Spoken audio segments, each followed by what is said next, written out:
My neighbor appears outside screaming, desperately calling for help, but I'm calm, going about my business, and I don't notice anything. I continue with my chores. The next minute, a masked killer appears and brutally murders my neighbor. With each blow, her body slams against the door. But even with all the commotion, I still don't turn around to look. The killer is curious. He bangs on the glass with his fist several times, but I ignore him again. After disposing of the body, the killer pushes the door open and sneaks inside. I'm still writing at that moment, completely calm. I don't realize the criminal is armed behind me, but at that moment, a video call from my friend ends up saving me. I'm a deaf and mute girl. I can only communicate through sign language. That's why I didn't hear my neighbor's cry for help. Now the killer has marked me as his next target. While I'm talking to my friend, he steals my cell phone. After ending the call, it was almost time to feed my cat, but I searched every room for him and couldn't find him. So, I left the door open for the cat, hoping he would come back when I finished playing. After that, I grabbed my laptop and went back to work. Soon, a message appeared on the screen, making me realize something was wrong. The message was from my own cell phone. I opened it and saw several photos of myself taken secretly. I panicked and looked at the door. I saw the killer holding my phone, staring at me with a sinister look. Luckily, I reacted quickly and locked the door as fast as possible. This prevented him from entering the house for now. But the killer didn't panic. He remained calm, grabbed a crossbow,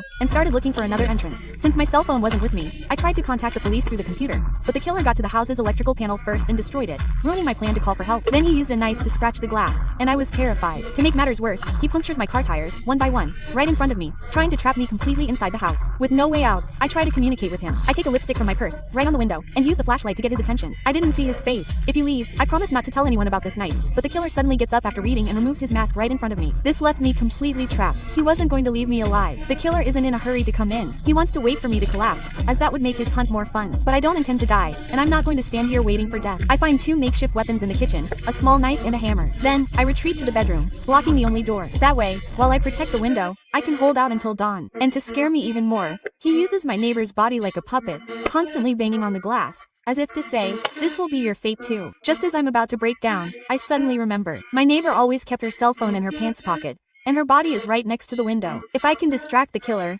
I'll still have a chance to call the police. She silently takes her car keys out of her bag and presses the alarm button.